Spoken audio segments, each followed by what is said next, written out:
నిత్య జీవితంలో హెరాన్ సూత్రం యొక్క వినియోగం. ఉదాహరణ: పిల్లలు, రోహిత్ 8 త్రిభుజాకార ముక్కలను కలిపి కుట్టడం ద్వారా ఒక గొడుగును తయారు చేయాలి అనుకున్నాడు. ఆ గొడుగుకి ఎంత బట్ట కావాలి అంటే మనం కావలసిన బట్ట వైశాల్యాన్ని కనుక్కోవాలి. ఇప్పుడు మనం ఎంత బట్ట కావాలో కనుక్కుందాం. ప్రతి త్రిభుజాకార బట్ట ముక్క భుజాల కొలతలు 20 సెంటీమీటర్లు, 50 సెంటీమీటర్లు, 50 సెంటీమీటర్లు. మరి గొడుగు ఎలా తయారు చేయబడింది? 8 బట్ట ముక్కల్ని కలిపి కుట్టి దానిని గొడుగు ఫ్రేమ్పై అమర్చడం ద్వారా తయారు చేయబడింది. త్రిభుజాకార బట్ట ముక్క విషయానికి వస్తే 2 భుజాలు సమానమని మనం గమనించవచ్చు. అంటే ప్రతి ముక్క ఒక సమద్విబాహు త్రిభుజం అన్నమాట.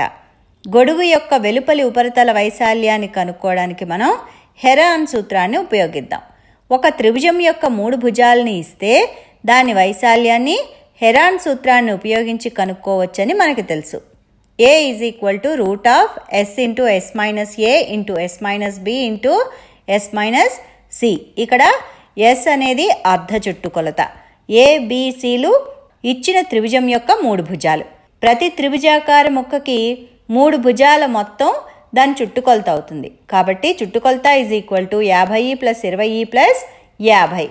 అర్ధ చుట్టుకొలత S = 50 + 20 + 50/2 అంటే 120/2 = 60 సెంటీమీటర్లు. ఇప్పుడు మనం ఈ విలువల్ని హెరాన్ సూత్రంలో ప్రతిక్షేపిద్దాం. A = √S × S - A × S - B × S - C. Sని మనం 60 సెంటీమీటర్లు అని కనుక్కున్నాం. మరియు ABCలు వరుసగా 50, 20 మరియు 50. కాబట్టి √60 × 60 - 50 × 60 - 20 × 60 - 50 × 10 × 40 × 10.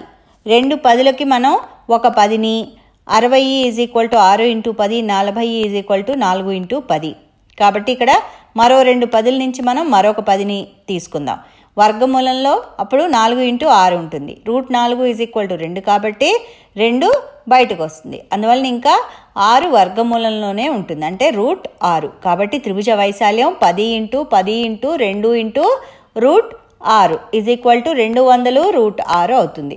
అంటే ఒక త్రిభుజాకార ముక్క వైశాల్యం 200 × √6 అవుతుందన్నమాట.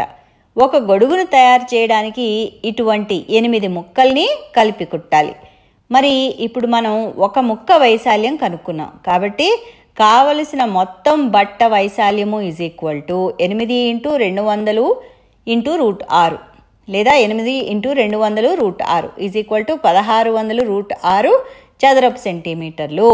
అంటే మనం కనుక్కున్న ఒక బట్ట ముక్క వైశాల్యానికి 8 రెట్లు అన్నమాట. ఈ విధంగా మనం గొడుగును తయారు చేయడానికి కావలసిన బట్ట వైశాల్యాన్ని కనుక్కోవడానికి హెరాన్ సూత్రాన్ని ఉపయోగించవచ్చు.